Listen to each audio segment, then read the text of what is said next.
Hey there, how are you? This is Michael Williams and welcome to the Start Speaking Power Coach approach. I hope you've had a chance to watch the welcome message and the introduction to this program, because what we're about to do now is jump right in to one of the basic foundational keys of this entire program. And you've probably heard me either talk about it or you've seen me write about it. And that is the self-concept, the self-concept. You've also heard me talk about the subconscious mind, which we'll talk about as well throughout this entire program. But right now, I want us to talk about the self-concept. So you say, well, Michael, what is the self-concept? I have heard about it, I've heard you talk about it, and it seems to be pretty important. So what is it, and what does it have to do with helping me become a more fluent speaker, become an excellent speaker? Well, that's what I'm about to tell you right now. So what is the self-concept? The self-concept is your belief about yourself. It's the way you see yourself. But it's your belief about every area and every aspect of your life. Let me give you some examples. You have a self-concept for how you are as a partner, as a husband, a wife, boyfriend, or girlfriend. You have a self-concept for how you are as an employee or as an employer, as a manager, as a supervisor. You have a self-concept for how you are as a student or as a teacher. You have a self-concept for how you walk, for how you dress, for how you drive, for how you play sports, and for how you play individual or specific parts of that sport. So, what does all that mean? Well, let's look at the sports example. So I said that you have a self-concept for how you play sports. So let's say, for example, you believe that in the sport of basketball, you're okay. You're okay at playing basketball. You're not great, but you're not terrible either.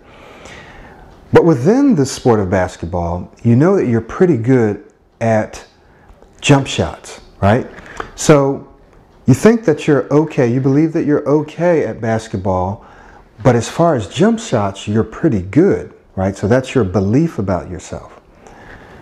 So what we're saying then is that you have then a self-concept or a bundle of beliefs about yourself as a basketball player, but you also have then kind of a sub-self-concept or a specific belief of how you are in a specific part of that sport. You also have a self-concept for how you are as a partner. So maybe you believe that you're generally a good person to be with. You're trustworthy, you're nice, you treat people well. But within that relationship, you believe that as a communicator, you could be a little better. That you're not great, you're not bad, but you're not great. So as a communicator, you could be better.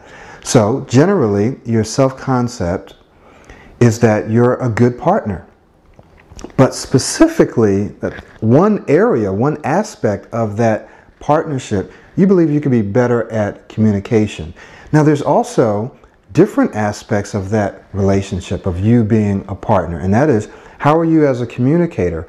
How are you as a money manager? How are you when it comes to having fun? How are you as a dance partner? How are you sexually, right? So there's all those different aspects of just that one thing that we're talking about, which is as a partner. So it is with each and every area of your life, right? Each and every area, how you walk, how you talk. That's what we're going to get to next.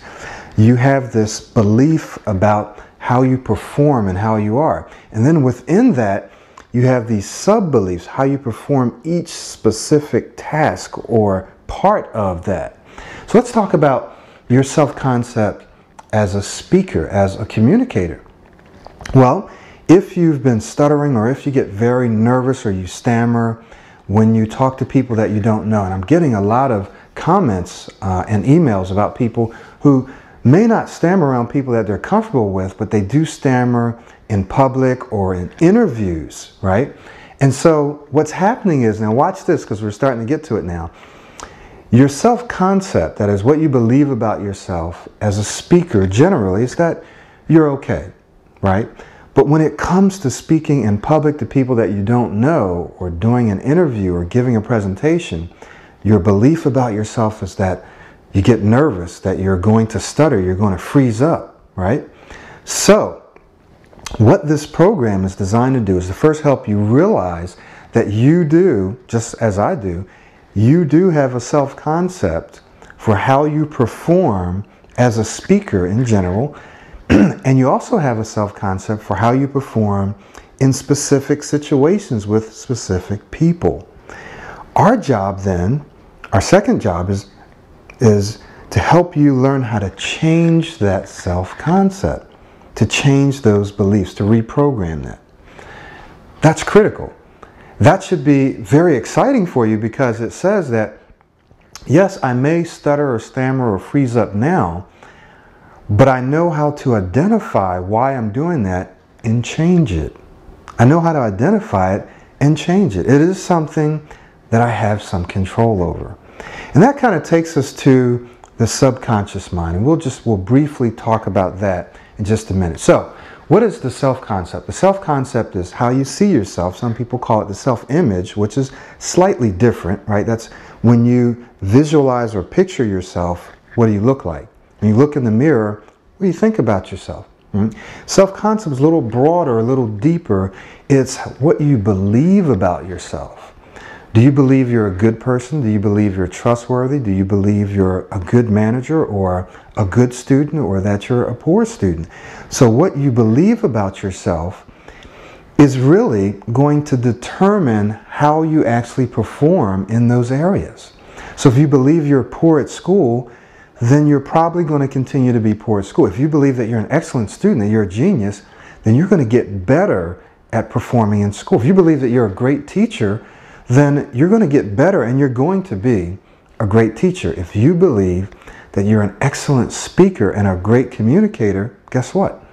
You're going to start to get better at being a speaker and a communicator. Does that make sense? So let's talk a little bit about how we've come to have this self-concept and how we can reprogram it or reshape it. When I talk about reprogramming, I usually talk more about the subconscious mind. All these things go together. So let's talk about that in just a moment.